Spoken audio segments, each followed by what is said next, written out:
For years, I've been receiving pension statements in the post from previous employers. And as I've gotten older, I realised that I really need to know how much I'm getting or I'm likely to get when I get to retirement age. But also, I really want to know how much I've got in my respective pension pots so that I can take complete control of my financial future.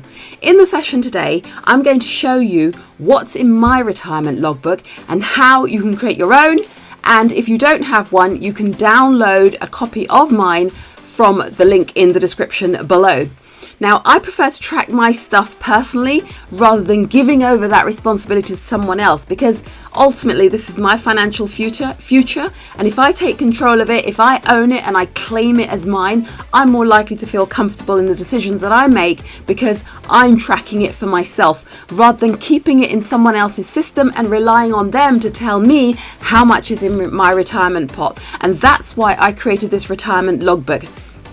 Now, in a previous video, I explained all the things that you need to think about to get hold of all the relevant information that you're going to need for this tutorial. If you don't have that, again, I will pop the link in the description below so that you can actually go and grab that information and then get started with this. So I'm going to talk about all the different things, all the different columns that I have in my spreadsheet, as well as show you and explain why I've actually included certain things in this retirement logbook.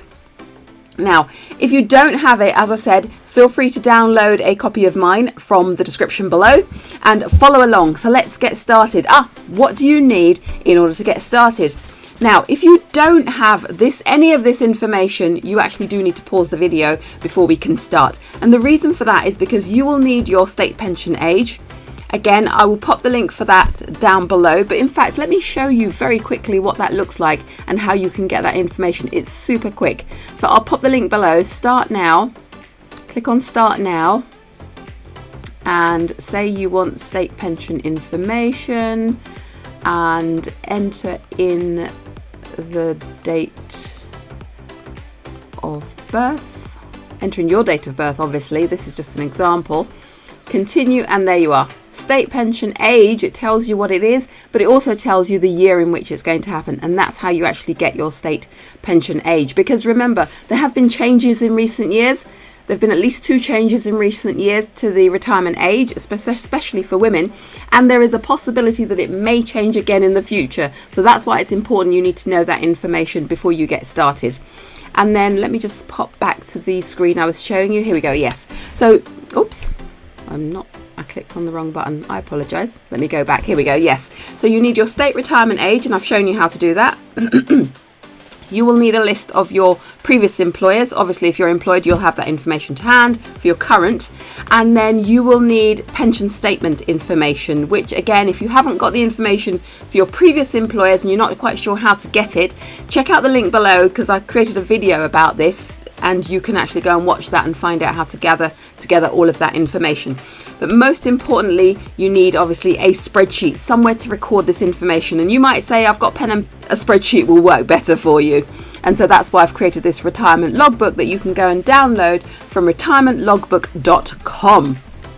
So let's get started. I'm going to switch my screen to the spreadsheet. Okay, so let's kick off. Column A is just a sequential set of numbers stretching all the way from 1 down to retirement age for Rita in this example. And then column B is just the age. So in 2017, Rita was 36, she was 37 in 2018, and so on. So these are just automatically calculated just so that you can see them. And I've also set a conditional formatting in here just so that it crosses it out when that year has passed, so that I know next time I come to look at this statement, I need to update the information for 2022. So let me jump straight to columns E and column F in this spreadsheet. Now, column E is the public sector employment that Rita had, and when I inquired as to the pension statement date, their response was, well, actually, we don't have a fixed date for our pension statement date within this particular scheme, but it's always on the second Monday of every April. So that's fair enough. They don't have a fixed date, but they've told me what it is, and that's what's most important. So that information has been entered here in cell E5 for the government previous employment. And then for the private sector work that Rita has done, you can see that the pension statement date is actually the 1st of July. I've included that column for completeness. That's why it's there, because you might think, well, what's the point of a blank statement or a blank column? It's just so that I know that I've checked that and I didn't have that information. But for the private sector work that Rita has done in the past, you can see here that when she was 36 in 2017, the value of the fund was 156,000 and it went up to 158,000 the following year. Now, I don't have the information at the moment for the rest of the years, but what I do want to point out to you at this stage is that you need to make sure that when you look at your pension statement, you need to be looking for, number one, look for the value of the fund at the beginning of the year, and I don't mean the 1st of January, I mean the beginning of the pension year, as in the statement date. So the value of the fund at the beginning.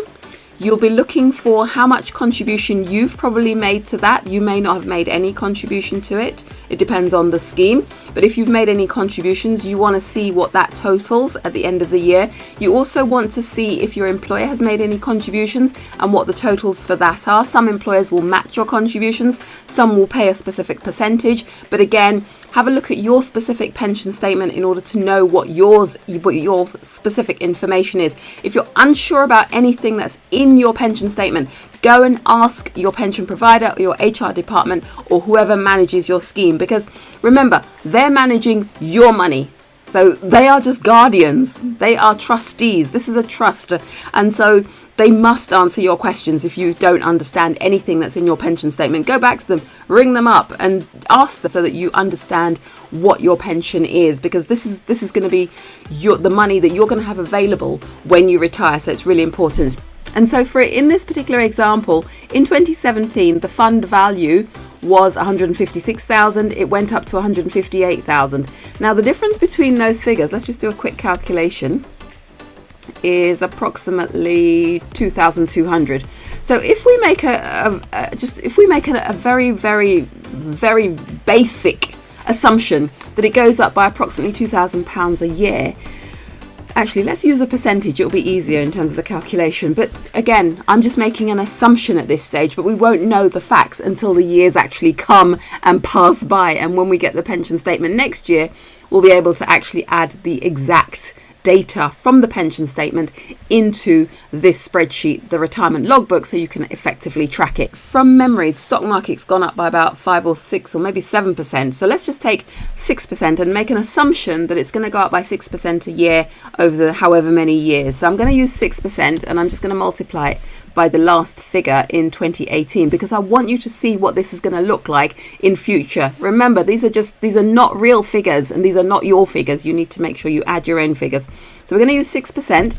So 6% times this figure here, and then we're going to add back this figure because that will give us the actual increase. Now, what I should have showed you, sorry, I'm going to undo that because I want to show you something. So we're going to use 6% again. So equals 6% times this figure here, because I want you to see what 6% is worth in terms of monetary value of 6%. So if it went up by 6% per year, then that's equivalent to about £9,500. But we actually want to see what is 158,000 plus this figure, the 9,500. So to calculate that, I just need to add in a plus and add that to it, and then it shows me that actually it will go up to 167,000. Now let's assume for the moment that that's going to be the case as the years go by. So 6%, it's going to go up each year. So if I take that and drag that down, yep, it's going to go up to that.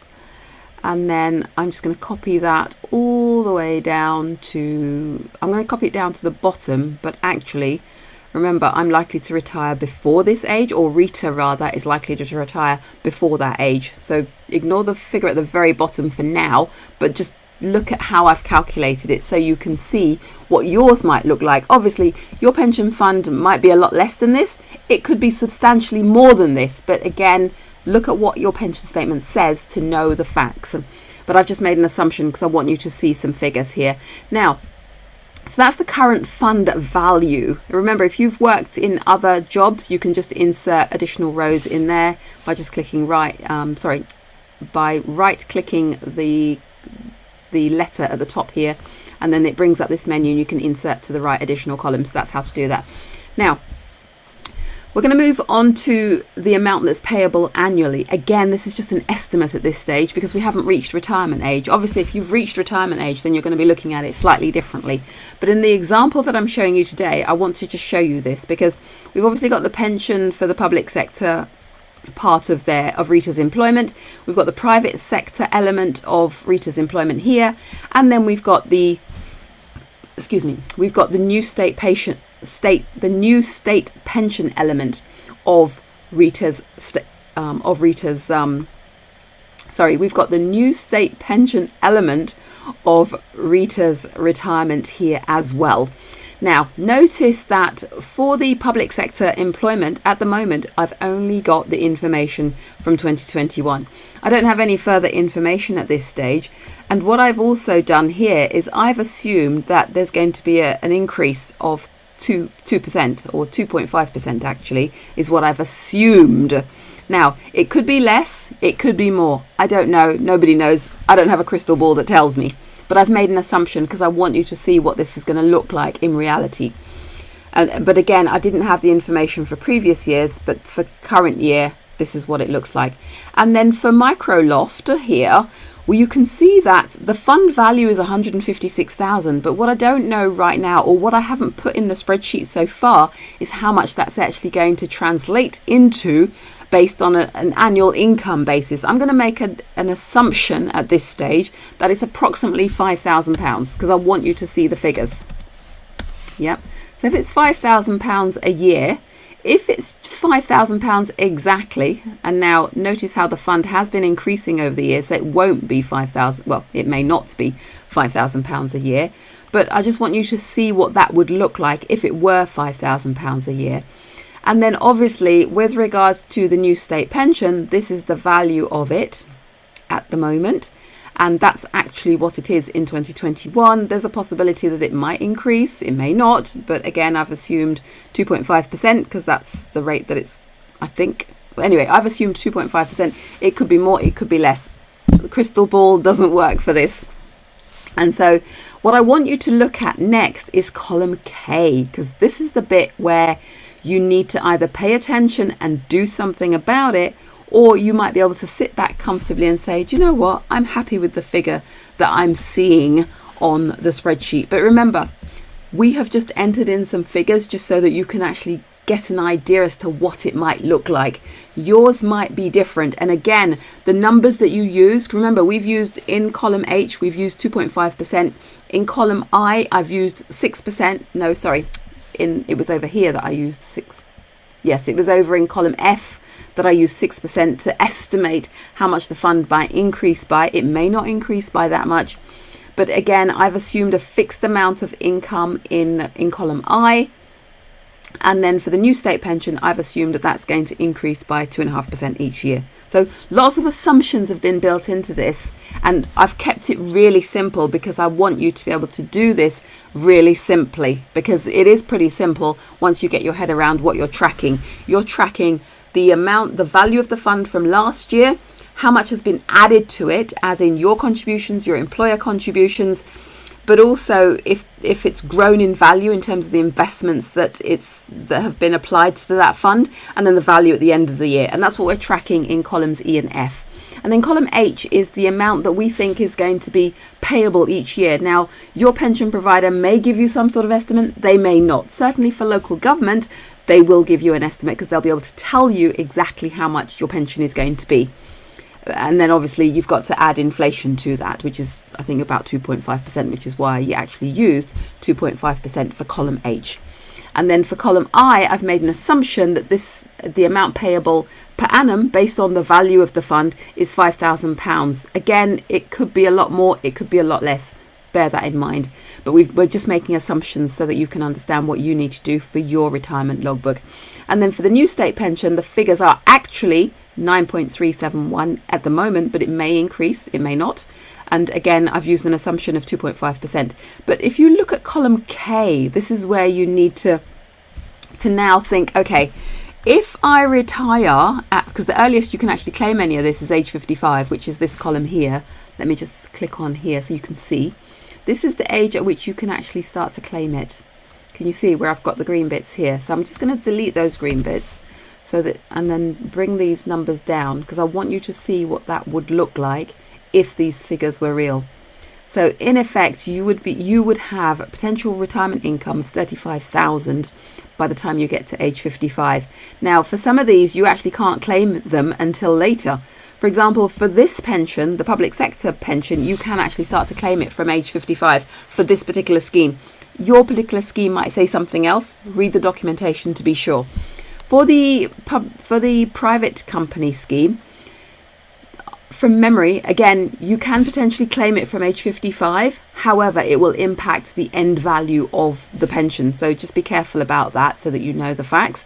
But then the new state pension, you actually can't claim this until you reach, remember what the figure is? It's down here. Earliest age is actually down here. So if we assume that it goes up by 2.5% a year over the next few years, or well, more than a few years actually, sort of like 30 odd years or so, then it may reach this figure. But you might think, oh, okay, that's a lot more than what we started with. Yes, but guess what? Inflation will eat at that figure. So don't think that it's a lot more. It might not be in reality, because if the increase is 2.5% and inflation is 2.5%, then it's actually, in relative terms, there's actually no difference between the money up here and the money down at the bottom of the spreadsheet. So do bear that in mind. And then the key thing is that you're just really keeping your eye on the totals. So I'm not going to total them all down, but I just really wanted to show you how you enter that data. And then I've actually got a couple of extra columns in my spreadsheet, because this is something that's particularly close to my heart, which is why I started this particular exercise.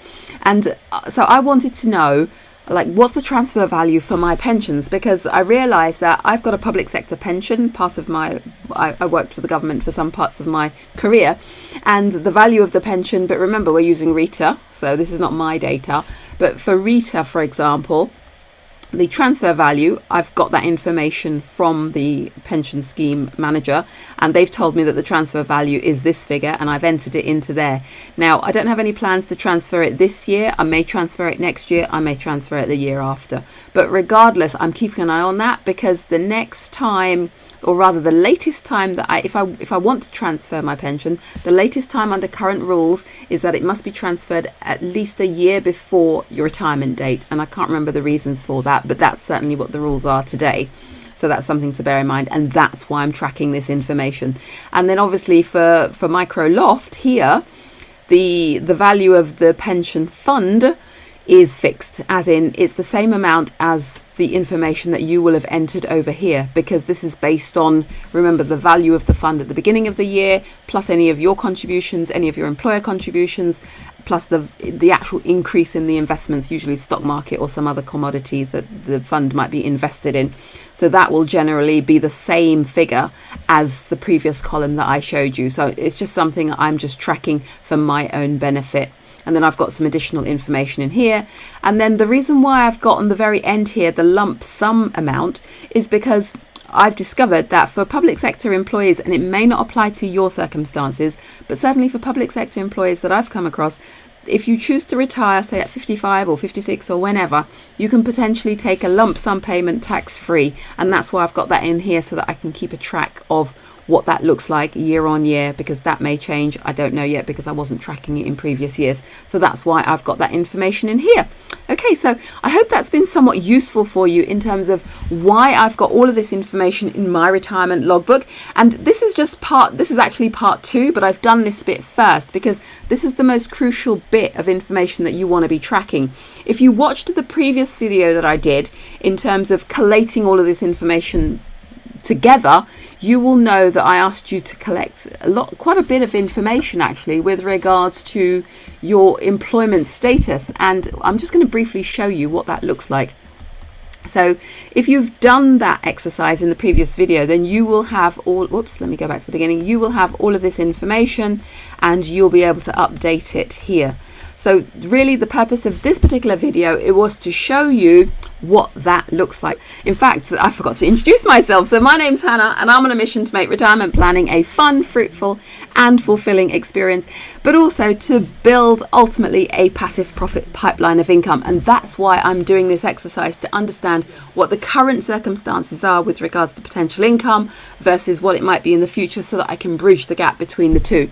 So if this is a subject that piques your interest, then I'd love for you to subscribe to this channel. Remember to click the notifications bell so that you know when new videos are released. If you have found this video useful, what I'd like to invite you to do is to add a comment below and let me know what you have learnt so far from this video. Do you have a clearer idea of what your retirement income might look like? If not, again, please let me know in the comments, because it might be that I need to do another video with a more deeper explanation of why certain things are the way that they are, or it might be that you understand it completely. Again, I'd really love to hear from you and I'd love to know what you think. But also, most importantly is, do you now feel that much more confident about the numbers or about what your retirement situation might look like when you get to that stage? So I want to say congratulations, you've got this far. So that's really good that you've actually taken the time and trouble to come hang out with me to watch this demonstration, and I hope you found it somewhat useful. I hope you're a little bit wiser and smarter with regards to your finances. Remember, please don't abdicate this responsibility to a financial advisor or to your accountant or to somebody else to do it for you. If you need help, again, pop some comments in below. Sufficient people ask for help, then I might run a private session for you, but just to sort of go over it in a little bit more detail to help you along in terms of maybe a slower step-by-step process, because I appreciate that I'm speaking quite fast, because I realize that there's actually quite a lot to go through. But the good news is that you are on your way to really understanding your financial affairs. Now, something really, really important that I need to point out to you is you must be aware of potential pension scams that are out there. Going forward, you need to make sure that you need to ask yourself, oops, hang on, I've missed the slide. Whoops, I've just completely realized I didn't actually change the presentation. But the good news is, let me see if I can, I've realized I didn't show you the information. This is the warning slide, so my apologies. But anyway, I've given you the information and I will pop all the relevant links below just so you've got that information. And then remember, this is just another step in terms of making sure that you've got your financial affairs in order. Going forward, you will need to conduct an annual review, update your retirement logbook, make sure that if you change addresses or your circumstances change, that you actually tell your previous or current employer about that. Ensure that you've got your expression of wish updated, and watch out for future changes to the state pension age, and then create and update your financial logbook. And part 3 of this mini series is, do you qualify for state pension? Because there are some rules and regulations about that, and that's going to be in the next video. So thanks so much indeed again for watching, and please tell me below if you'd like to see any videos on a given subject, but most importantly, have you taken action? Thanks indeed for watching. See you in the next video. Bye for now.